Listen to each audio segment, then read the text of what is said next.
আসসালামু আলাইকুম। দুইতলা একটা মুরগির ঘর যশোরের এন্ট্রি করে দিয়ে তৈরি। এটার মাপ আছে 6 ফিট বাই 3 ফিট।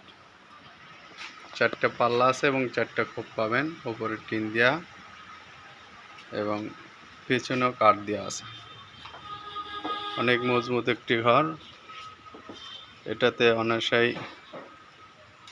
50 থেকে 60টা মুরগি পালন করা যাবে। বাড়ির উঠানে রাখতে পারবেন এবং পেছনেও কাঠ দেওয়া আছে। এটা আমি একটু দেখা দিচ্ছি। এই যে দেখেন, পেছনে এরকম পেছনে পুরোটাই কাঠ এবং ওপরে টিন দেওয়া আছে। অত্যন্ত মজবুত একটি ঘর। যাদের প্রয়োজন অবশ্যই যোগাযোগ করবেন। দুইতলা একটা ঘর এবং অনেক সুন্দর একটি ঘর।